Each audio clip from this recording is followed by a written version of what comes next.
Hello out there in library land, or should I say cyber world. This is Library Queen E here with another webinar. I'm so excited to be doing this webinar today.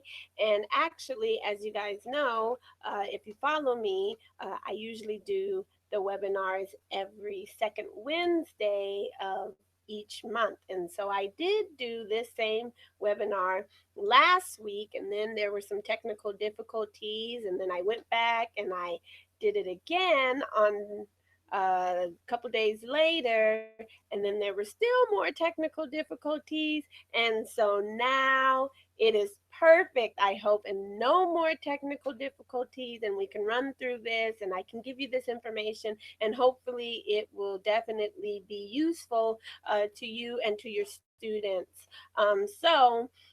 Today, the topic for this webinar is creating a makerspace in your library. And I'm pretty sure most of you, if not all of you, have heard of a makerspace. And maybe you've thought, well, what is that? Or you know what?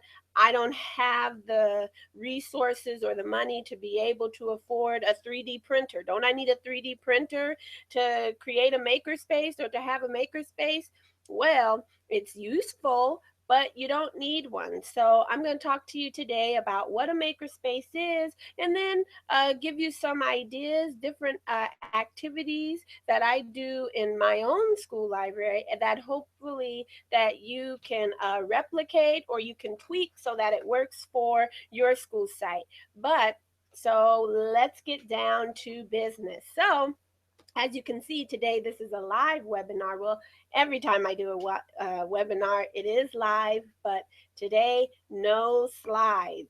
So you are going to actually see me. But I do have my slides right here. These are like my slides for today. Let's get started. A makerspace. So first, in order to be able to create a makerspace, then you have to know what a makerspace is. A makerspace. It's a space for creativity. It's like a do it yourself space where people, or in our case, our students, can gather to invent, collaborate, learn. They can create. And usually in the school library, there are sometimes where librarians are using or have access to 3D printers, special types of software, electronics, hardware, craft supplies, tools, and much, much more. I think the thing, so there's my slide for Makerspace, what a Makerspace is. But I think the thing that I will definitely focus on is the fact and the idea that a makerspace is a do it yourself space. I don't know if you watch any of the home improvement shows or the cake shows or food shows, but do it yourself is the big thing. And so now that is happening in the school library and within schools as well. So, if you remember last month when I talked to you about how you can support classroom instruction through the school library, well, having a makerspace is definitely a way that you're able to do that. And so now we know what a makerspace is, and we're thinking of it throughout this whole uh, video that it's a do it yourself space. So that kind of makes it easier to come up with ideas on ways that you can create a makerspace within your school library. So, first thing that I want to show you are these smash books. Now, it might be called something else, but that's what I call it. I refer to it as a smash book, and you will see shortly. So, this is something that I do with my fourth grade students because they have a time that they do genre study. So they learn about different types of genres. And so what I do is we create the smash book once we've talked about the different genres that they're talking about for that year. And they create their smash book, and then they are able to receive a prize at the end once their smash book is totally filled out. But I'll explain further that it makes sense. So here's the little book right here. if you can see my genre passport. The cool thing about this is that it doesn't have to be just a genre study. Maybe they need to write a book report. This would be a great way to write a book report. And on each page, they can put important information about what their book is about. You can do it for book reports. Kids still have to do mission projects. They have to learn about the Native Americans, the city wildlife. There's different things within the grade levels that they do. So this doesn't have to be restricted just to being a genre passport, but it's something fun. I do other things like genre bingo in the library. So I try to switch it up each year so it's not repetitive, even though the students are there. They're new because they're in a new grade, but still I like to switch it up and not do the same thing every year. So the genre passport, so our fourth graders learn about different genres. So I do have an opportunity to visit the teachers at their grade level PLCs, professional learning communities. And so during their grade level meetings, I go talk to them, collaborate with them so I can know what it is they'll be doing in their classroom. And so I can find a way to, gather some resources, whether that is books or certain websites that I can have them go to. But I gather the resources, I think of different projects or activities that we'll be able to do so that I can support the classroom instruction. So the genre passport, I find out what genres they will be focusing on for that school year, and then we do the smash book. And so it's pretty cool because as the students read, and it actually allows me to share different types of literature with the students because depending on their genre that they are studying, then I can share a book that's within that genre. And so I like that, and that's exciting. I don't always read a book, sometimes I book talk a book. Um, but it's just a great opportunity to share different um, types of literature with the students. And then the genre studies, or doing the genre passport, that opens the students up to different genres that maybe they didn't know that they would enjoy, or maybe they're just used to only reading mystery books and have never picked up a science fiction or a biography.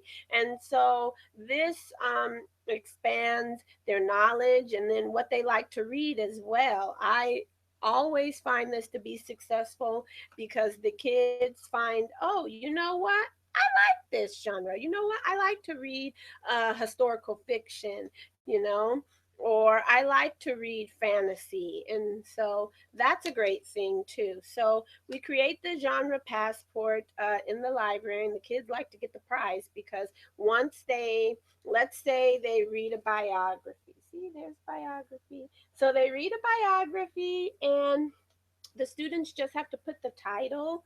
Oh, I think the lighting is really bad.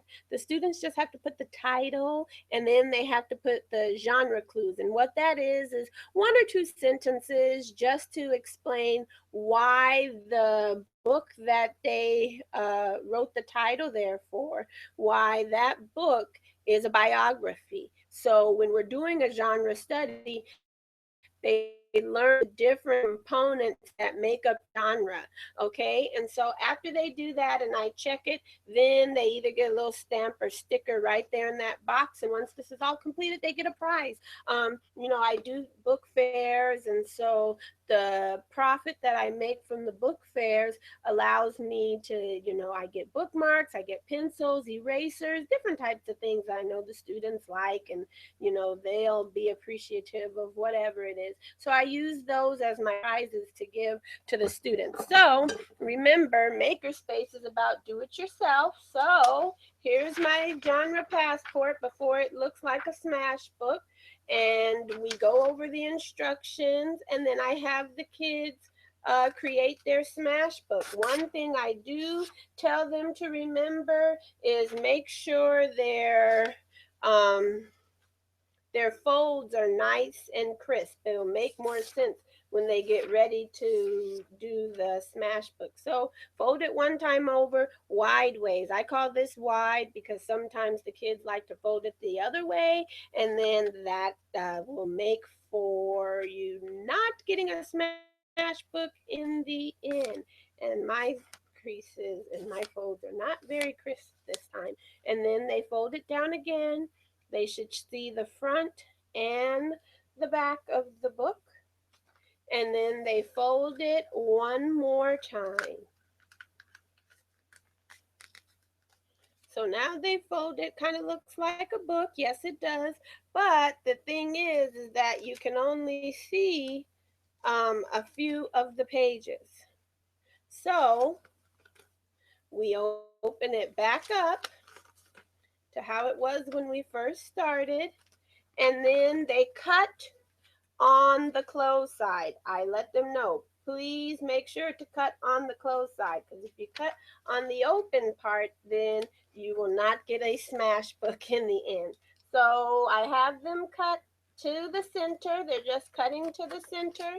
That's it. I tell them, think of Pac-Man, because that's what it kind of reminds me of, is Pac-Man. See, I can see you. So it's Pac-Man, and then here we go. Then they smash it together. And now they have their smash book. Yes, my creases are not good. See, when your creases aren't good, you don't get a pretty looking book like this one is. But uh, here is the smash book. And now it opens up to all the pages. So that's pretty cool. There you go. Do it yourself. The kids have just created a smash book. And like I said, it doesn't have to be restricted to only genre studies. So the next thing that I want to talk to you about is a great book that actually focuses on makerspace with me. I do own the book, but I don't have it with me. Not an excuse to not share it with you. So here's the book, The Most Magnificent Thing. Wonderful story. Shout out to Ashley Spears, who is the uh, creator of this story right here. Great story. There's little girl right there with all those pieces and tools and hardware in her wagon. And you guessed it. Yes, this is a story where this little girl wants to create something. What does she want to create? The most magnificent thing. And so there's her little sidekick. She calls him her sidekick. That's her little dog. And I have some pictures from the story. There we go. So, in this story, and I'm about to ruin it for you if you haven't had an opportunity to read it, but in this story, the little girl wants to make the most magnificent thing. So, she gets all of her tools and all of her resources together. She draws out what she wants to do, and then she tries to create that, and she makes lots of things, but then she doesn't like anything that she's making. It does not look like the most magnificent thing to her. She thinks it's too big, it's too small, it's too fat, it's too wide, it's too squiggly, too noisy. But in the end, she ends up creating what is to her the most magnificent thing. And then, spoil alert, at the end, she does make it, and it is actually a little buggy for her to sit her dog in, her little sidekick, when she's riding on her scooter. So it attaches to her scooter, and they ride off into the sunset. But this is a great story to talk about maker spaces. Why? Because do it yourself. Remember, that's our key word, do it yourself. So this little girl is creating something on her own or with the help of her sidekick. Um, and she's trying to make something that she thinks is magnificent. So I have an opportunity to speak with my students. I think anytime you share literature with students, it's always a vocabulary lesson and opportunity. So we pick out different words, and we talk about those and what do they mean. And I talk to the kids. Well, what would be the most magnificent thing to you? What would you like to create? What do you think that you need? And so the kids enjoy sharing, and they do share, and they have some really great, awesome answers. So after I share that story, now this lesson expands out over the next couple of weeks, because then I have the students partner up and they have to interview a classmate and ask them questions about what they think is the most magnificent thing. And whatever it is the student shares with them, then they have to share, well, why do you think that's the most magnificent thing?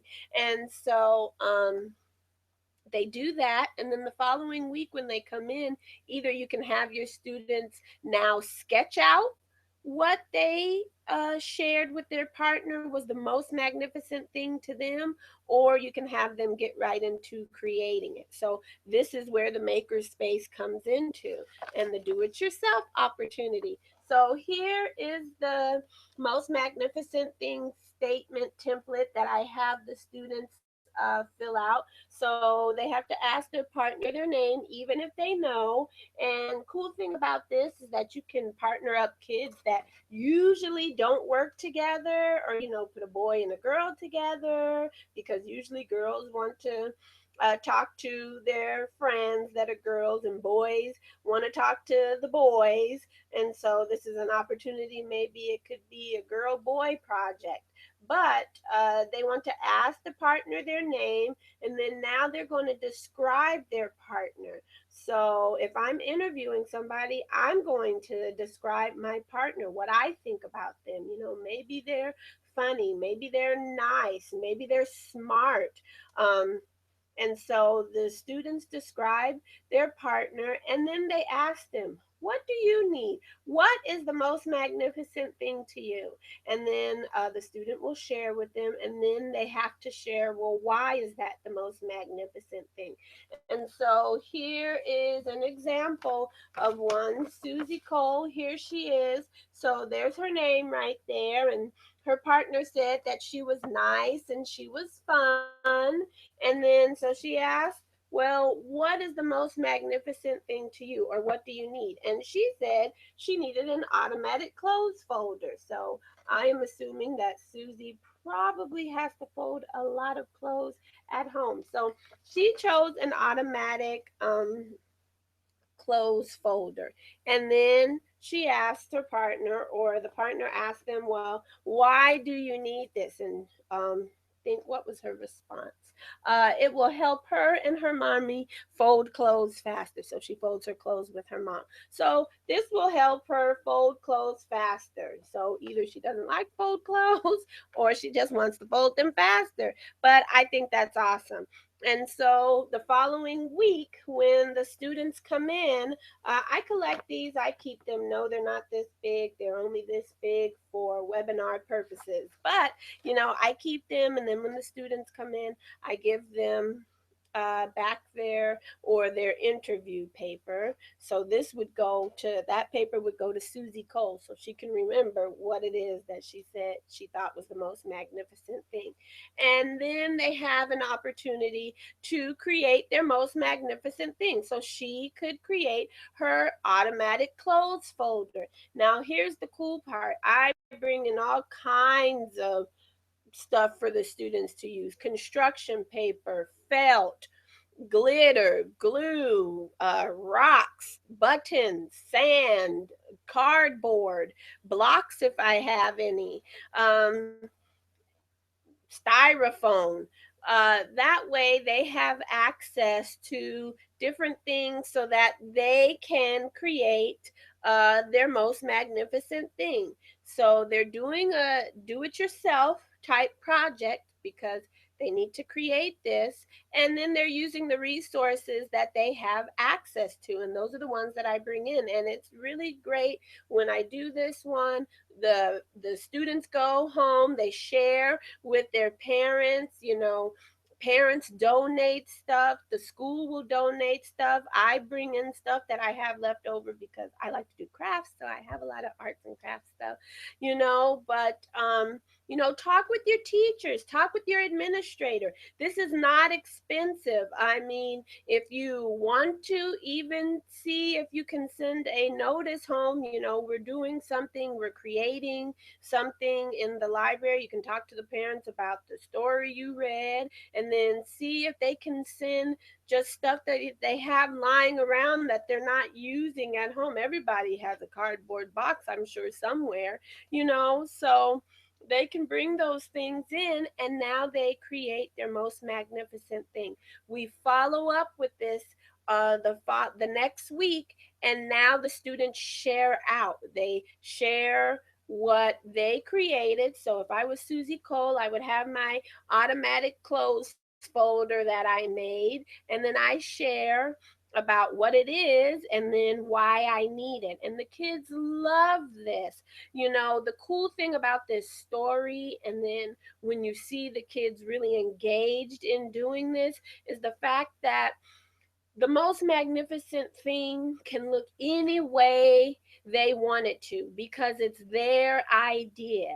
And that's an awesome thing when you give students the power and the opportunity to be able to create and invent things how they see it. So I would not be able to tell Susie, oh, that's not how an automatic close folder looks. Well, how do I know? That's how it looks to her. So I love that story. I love the story. I love the activity. The kids have a blast with it. And so the next thing I'm going to talk about in this creating a makerspace in your library is how to create a 3D book. Now, that might not look 3D, but it comes along once you have the glasses. This is another low budget project. All you need: red marker, blue marker. Every box of Crayola markers has a red and a blue in it. Those are primary colors, so that's pretty cool and cheap. And everybody has a blue or red marker, I'm sure, sitting around somewhere. Or you can ask your teachers for the classes that you do this with. Maybe they can have their students bring in their markers. But I have a lot of markers, and so I have them available for the students. And then you need the markers, and then, just white paper, of course, to be able to draw your pictures and make your words. And then 3D glasses that have the red and the blue lens. You can get those for really cheap, almost like a penny per glass, pair of glasses. So that's pretty cool. And then you can have the kids keep it, or after they do this, they can give them back. But it's really awesome. Once again, this is an opportunity to expose students to vocabulary. What I do is I share with them these three terms that are definitely important as it relates to 3D or 3D printing or just the process of 3D. And so this is great. Now they're expanding their vocabulary, they're learning new words, but they're also learning how 3D images are created. The story that I use for this every year is this one right here, Leo the Maker Prints. Now, it is Journeys in 3D Printing. Great book. I know the first couple of pages seem pretty easy peasy, but this is a long book. It has a lot of text on most of the pages, and so I want to keep the kids engaged. And so I usually just book talk this book. But the cool thing about it is they learn about 3D printing and what it is and how you do this. So, this is a great opportunity to once again expose them to something maybe they're not exposed to. Or I'm sure most of your students have probably gone to the movies and seen a 3D movie, and now they have a better understanding of, okay, how does the 3D movie happen? Or it's so cool, how am I able to see these images pop out at me? And I think it's just awesome that you are able to create your own 3D just by something simple as a red and blue Sharpie and then your 3D glasses. So here's my book. It's not going to look 3D, of course, because you don't have your glasses on, but just something really simple. I mean, not one sheet of paper, just fold it. I mean, the kids can do multiple sheets. Maybe you can have them do this and create some type of something related to science, something related to social studies, something that they're learning in class. And so there's the little girl. She's saying hi, and her little friend is saying bye, and that's the end. But there is my 3D book. Once again, great opportunity. Do it yourself. The students are creating their own 3D book. Lastly, I want to talk to you. This is really fun. It's fun for me because I like to sew. So this is CD weaving, even though I just said this is weaving and I said I like to sew, but it's all the same nevertheless, almost. So if you can see these kids and these families up here, they're really having fun. I think this is cool whether you work in school library or public library because if you're in the public library, then this is definitely an opportunity, an activity that you can do where the parents and the student, or I'm sorry, the parents and the patrons can work together in creating this. And then you have the little hands that students actually creating this. You don't need a needle and yarn to be able to create this. That's always good because I work at an elementary school. I don't want any of my students poking themselves or poking other students, So if you need to make a needle, something that'll help the students thread it through on the CD cover, I'm sorry, CD, then you can make that just out of a little simple piece of plastic. Very easy. And so the students uh, create this using a CD. Just need CD and yarn. That is inexpensive. I have tons of CDs because I kept all my CDs after I went to iTunes and I purchased everything on iTunes now. But I still have all of those CDs. I have DVDs that I don't watch anymore. Uh, um, so I'm sure everybody has a CD sitting around or lying around somewhere, but I have an opportunity to have access to lots of them. I'm always asking people for their old CDs, old DVDs. They willingly have no problem with sharing, not even sharing, giving them to me because I don't give them back. But and then yarn. Yarn is inexpensive. You can just buy that at the craft store, Joann's, Michael's, not that expensive. Multiple colors you can get it in. And then the students have an opportunity to do this in order to engage them. And the students, oh, they love this. They love this. And you would think like, okay, well, the girls probably like it, but do the boys love it? They like it because I find that anytime you give a student the opportunity to create something, they love it no matter what it is. They don't always get that opportunity within their classroom. And so here you are, you can still bring learning, you can still bring education, you can still bring literacy to everything that you do in creating your makerspace. So I think that's awesome. So I share lots of different stories with the students because the weaving component is not done just by certain people. And so I am able to open the students up to different things that they might not have known. And this brings diversity, like Abuela's Weave. This is a great story right here, trying to see if they know. But this is a great story right here. And actually, this little girl and her grandma are Guatemalan. Okay, so maybe you have some students that are from Guatemala or have family from Guatemala. Maybe you don't. Now, students might be like, well, where's Guatemala? You have an opportunity to show them where Guatemala is on the map. Here's another great one that has to do with weaving, the spider weaver. This is great. It's a legend to the kente cloth. And so, if you know anything about the kente cloth, those are people that are of African descent. So once again, diversity. Maybe students have never heard of a kente cloth. So you have a great opportunity to share with them different things and about different cultures. So I think that is awesome. Another one that I like to share, the crane wife.